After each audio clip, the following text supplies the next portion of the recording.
Coming up next on Arizona Horizon, we'll talk with the new director of the group responsible for organizing the Final Four in Phoenix.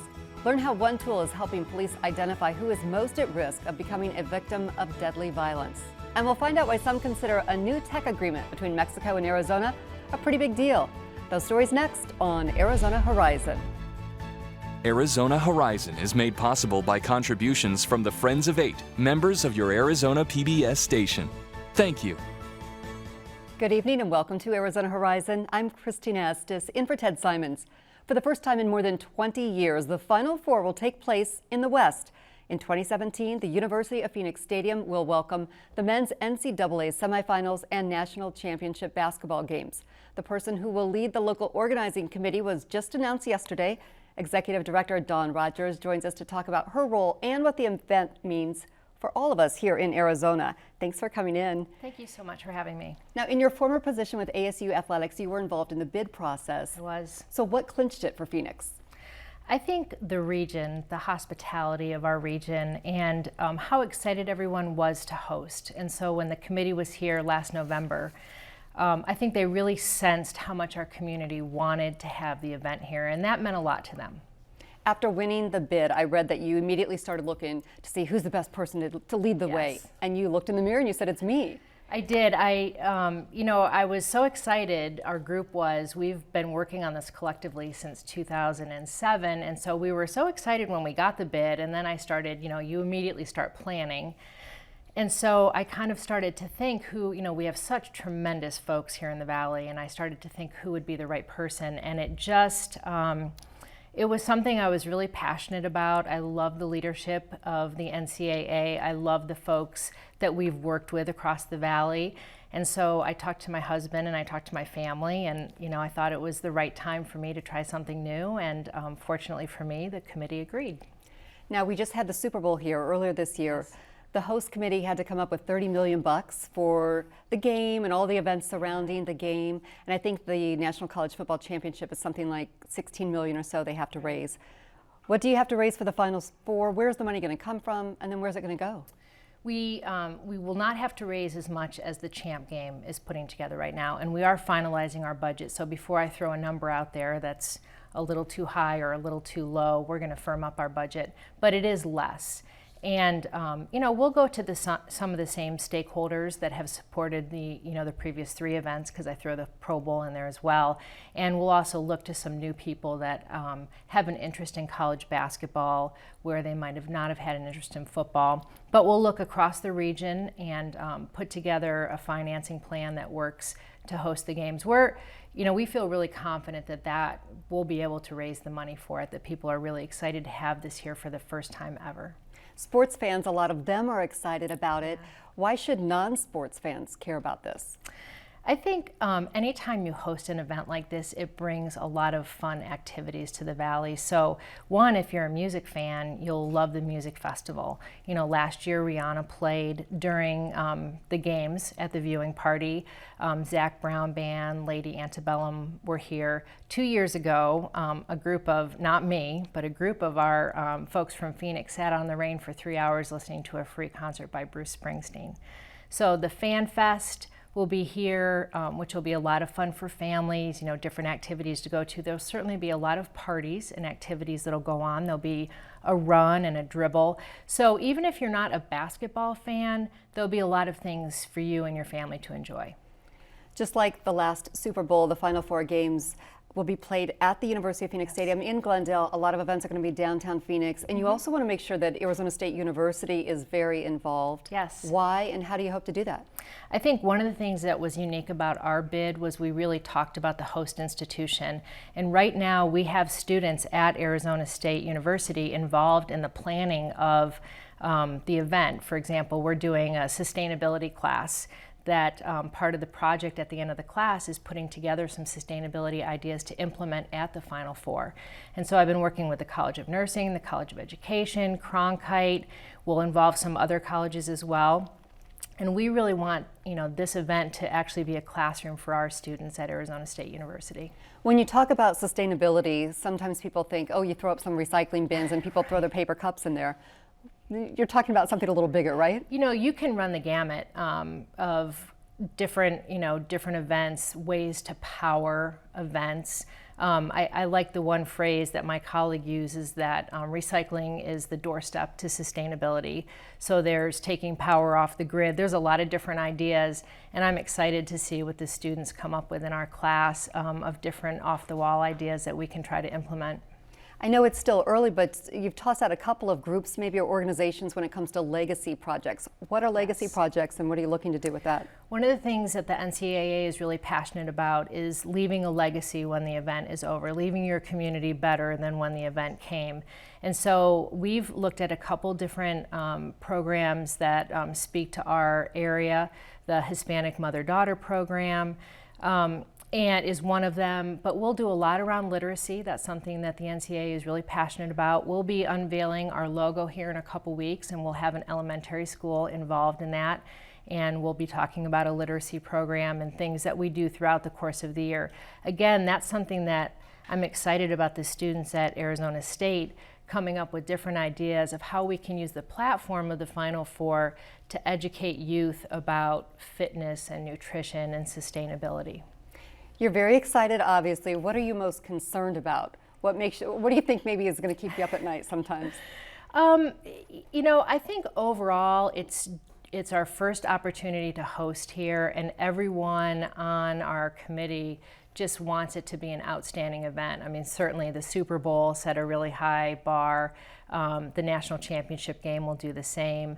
And so we want it to be an event that people are talking about, that went off flawlessly, but really does have a lasting impact on the Valley. And so I think what keeps me up right now is just all the different ideas that are running through my head, and I feel very fortunate that we have the time to work on those ideas before the baton is handed off to us in April when we attend the Final Four in Houston. Well, you need to ration your sleep because you got 18 months. Exactly.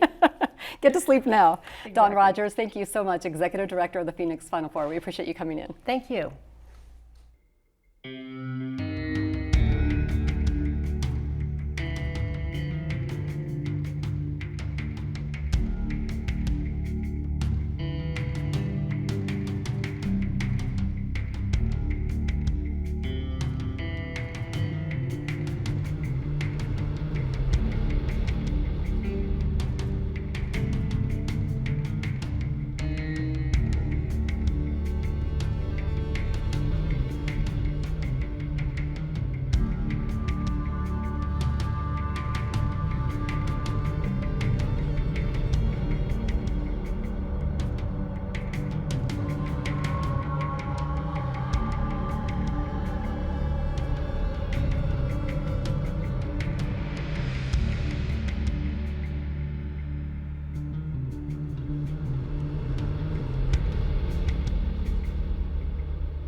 We want to hear from you. Submit your questions, comments, and concerns via email at arizonahorizon@asu.edu.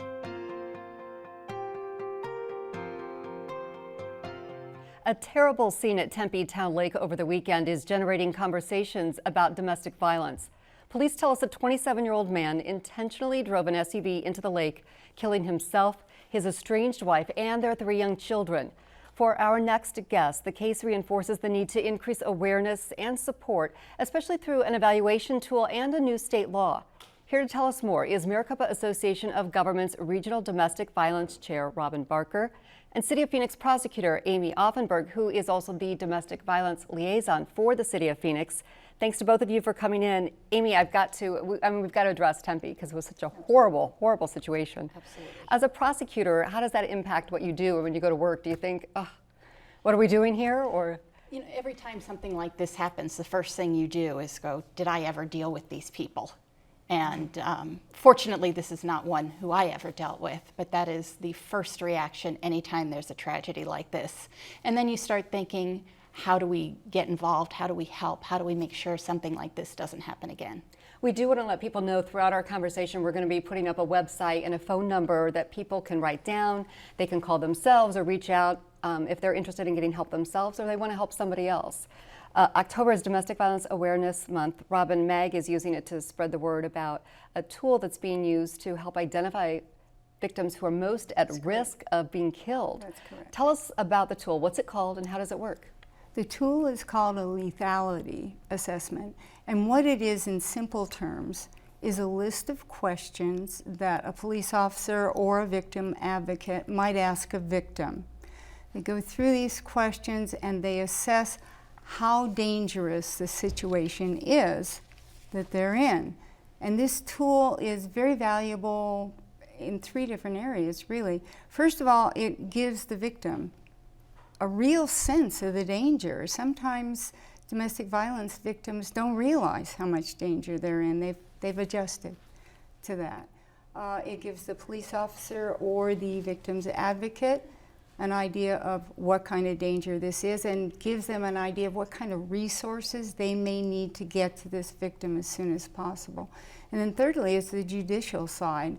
After the passage of House Bill 64 or 2467 and its implementation in July, now judges have the authority to go ahead and use the results of that lethality assessment when they're dealing with domestic violence cases. Amy, are you aware and very familiar with these questions? I've got a list. There's 18 questions, so it's a lot of questions that are being asked. Can you talk about some of them and why they're asked and what happens with the responses? Sure, and Phoenix actually uses a very abbreviated version. The Phoenix Police Department uses a 4-question assessment when they are out on scene. And the 4 questions the Phoenix Police Department uses are: how frequently and seriously does your partner intimidate you or threaten you? How frequently does your partner demand you do things and verify that you did them? And describe the most frightening or worst event involving your partner. And have you ever made it known to your partner that you wanted to leave? Now, for women who are involved in these situations, that when they leave is the most lethal time in a lot of situations. So the police are really looking in those situations for, if they've made their desire to leave known, how the partner has reacted. Also, use of weapons is a strong indicator of future lethality. So they're looking for indication that there are weapons involved in previous situations. So what happens with those responses? Because we know that oftentimes, a 911 call is made, an officer goes out, asks these questions, and then what? They do go into the police report, and then they're used in several ways. The Phoenix Police Department, a detective reviews them, and they classify them into 3 different groups. The group 1s are where they see controlling behavior with violence. The group 2s are controlling behavior but no violence, so your stalking cases. And the group 3 is where there's no indication of controlling behavior. So the police divide them into these groups, which we as prosecutors then use for various reasons in our office. Judges are also hearing about this. As Vice Mayor Barker stated, the legislature allowed the judges to hear the results of this in determining bail. So now when a person arrested for a domestic violence crime goes before a judge is hearing the results of the questions and is able to consider those in setting bail. And we've seen higher bonds in cases where there's indications of controlling behavior. According to MAG's website, there's an Arizona family every 30 minutes that's turned away from a shelter. So is there any follow-up, Robin? I mean, is there any response and help available if someone says, I need help and I got to get out, but I go to a shelter, they tell me it's full? Well, there is a national helpline that can be called, who will in turn refer that person to a closer situation here. And yes, shelter beds are a problem. Keeping enough beds available for the victims that are out there. But I believe that that's a problem that we are cognizant of, and we are trying very hard to take care of that as best we can, to make more people aware of it, which helps to build more of it, et cetera. As the region's domestic violence chair, have you come across anything that really surprised you or struck you or made you go, I had no idea? Lots of things, yes. The press conference on Friday, though I had an idea, I didn't hear it so starkly. Amy told a story of an older woman whose son was abusing her. This is domestic violence. and the woman ended up dead. Is that correct, Amy? It is. Which just stymied me. I mean, you think of domestic violence as partners that are younger. You don't necessarily think of children and parents and so forth. What has been your experience, Amy? You mentioned women, and we know that in most cases women are the victims. Of course, both genders can be victims as well, but is there a certain age range, socioeconomic, education level? Domestic violence can affect anybody, all socioeconomic ranges, all ages, all nationalities. Nobody is immune from it, no group. So throughout our conversation, we've been showing the website and the phone number. What advice would you give somebody who thinks they need help or someone who wants to help someone? First, if you're in danger, obviously call 911 immediately, and that's the best thing you can do.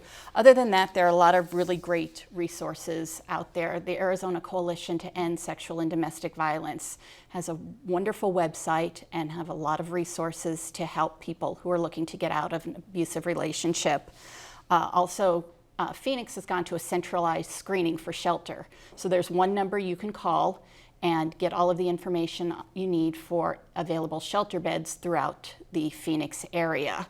Also, there are a lot of family advocacy centers throughout the valley. Phoenix has one. There's one in the East Valley and one in the West Valley.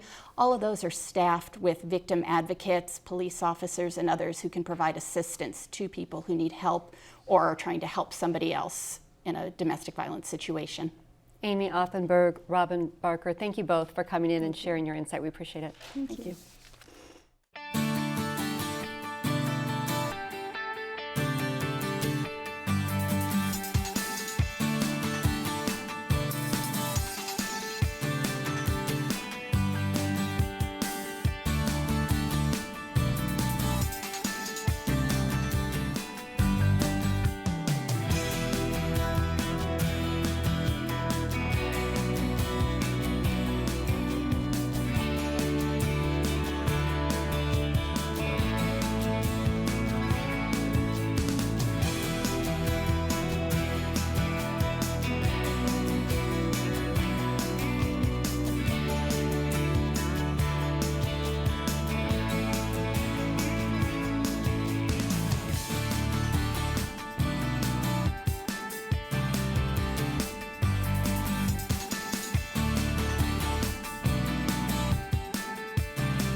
In tonight's edition of Arizona Technology and Innovation, we look at a new deal between groups in Arizona and Mexico. The Arizona Technology Council, the Arizona Business Incubation Association, and Startup Mexico have signed a cooperation agreement. Here to explain it is Stephen Zylstra, President and CEO of the Arizona Technology Council, and Thomas Rainey, President of the Arizona Business Incubation Association. Stephen, I'm going to start with you first. Did I say your last name right? Pretty close. Say it right, come on. Zylstra, it's very close. Thank you. Got Stephen. Hey, tell me what the deal is designed to do and who's involved. Well, the Arizona Tech Council, the Arizona Business Incubation Association, and Startup Mexico, the idea is to sort of serve as a soft landing for entrepreneurs or entrepreneurial companies who either want to do collaborative partnerships or trade or identify new markets for their products or technologies. And so this is a time where the relationship between Arizona and Mexico keeps improving every day, and we're excited to be in the middle of it. Tom, we already have an Arizona-Mexico Commission. The state recently opened a trade office in Mexico City, so why do we need this deal? Well, this is really grassroots. It's between entrepreneurs and investors, and we're going to be putting deals together between companies that have the potential to go from Mexico, that market, into the United States market using Arizona as a springboard into the market. So it's really different from some of the other initiatives that are being launched at this time. So the three groups that are involved are committing more than just, hey, I'll call you if I need help and you call me. Can you talk a little bit about some of maybe the specifics or give us an example of how it might be used? Well, the idea is for us to introduce real companies and real entrepreneurs to these two markets. We were at Startup Mexico a couple of weeks ago with 6 mayors from Arizona.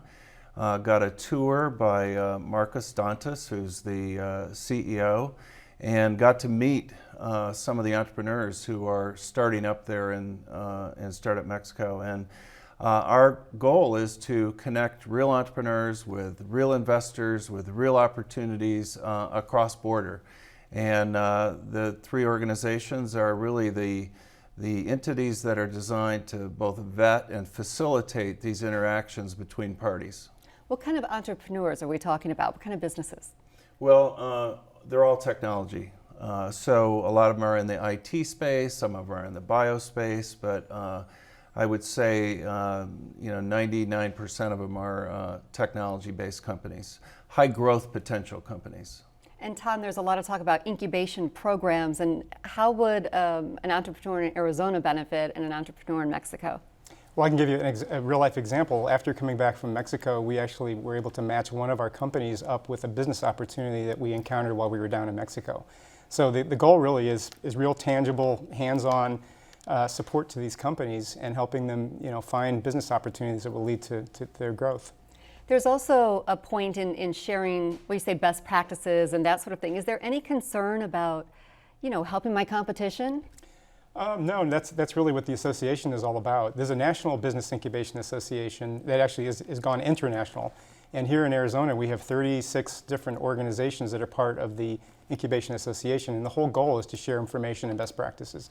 So extending that to Mexico, our neighbor in Mexico, is a logical thing to do.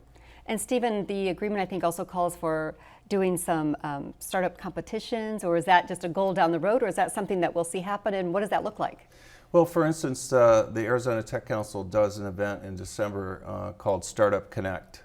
And essentially it includes large corporations, investors, and of course startups. And it has a pitch competition. And we've already started working on inviting some of the Mexican entrepreneurs who are at Startup Mexico to come and participate in that event.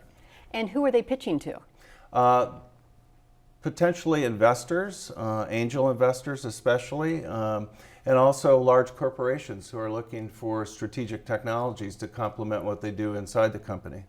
I have a question for both of you, and Tom, you can start if you'd like. What have you been seeing and hearing from your counterparts in Mexico when it comes to working with Arizona and working with Arizonans? Well, the fact that we had 6 Arizona mayors with us was really a strong testament to how important that relationship is to us. I think we've gone a long way to rebuilding some of the past relationships, which hasn't always been all that cooperative. The mantra that we had on this trip was, we're here to build bridges, not walls. Yeah, I think the relationship has improved markedly in the last year. You may know that the governor made a very early trip to Mexico, brought a large delegation of business folks with him. And even before that, I was part of a couple of groups that involved a number of legislators who were down there trying to build these bridges. So 40% of all of our exports go to Mexico. It's our #1 trading partner. The Mexican economy is going to continue to grow. It's, I think, 15th largest economy in the world. Some are predicting by 2050 it's going to be the 8th largest economy in the world. Not unlike China was 20 years ago, the middle class is really starting to grow in Mexico. So that's your big selling point for those who maybe don't get the tech industry and wonder, why are you guys reaching out so much, and what's the big push? Yeah, absolutely. I think there's a lot of opportunity. The Startup Mexico, if it wasn't for the difference in language, was just as you would step into a similar kind of incubator accelerator here in the United States. Same kind of vitality and support infrastructure, focusing on trying to help the entrepreneurs succeed at what they do. Tom, what are you most excited about? Well, what's exciting is immediately when I got back to the United States, we were receiving inquiries from Startup Mexico about how we can further develop the relationship. So that, right now, signing an agreement is the easy part. And now it's roll up your sleeves on both sides and try to really make some things happen. Well, we'll have you come back and give us a whole list of all these great companies that started and jobs and money that Arizona's making, okay? I'd love to. Thank you. Tom Rainey, Steve Zylstra, did I say it right? You got it right. All right, thank you so much. Appreciate you both coming in. Thank you.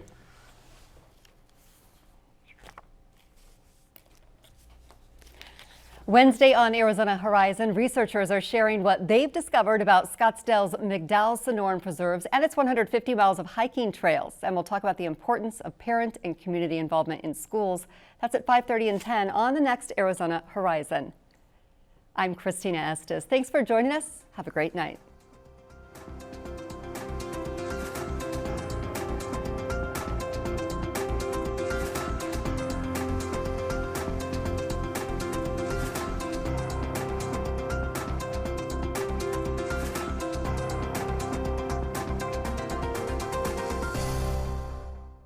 Arizona Horizon is made possible by contributions from the Friends of Eight, members of your Arizona PBS station. Thank you. ASU's Ira A. Fulton Schools of Engineering strive to advance research, education, and industry to transform our economy. Ideas, talent, and technology for Arizona. You can learn more at engineering.asu.edu/TV.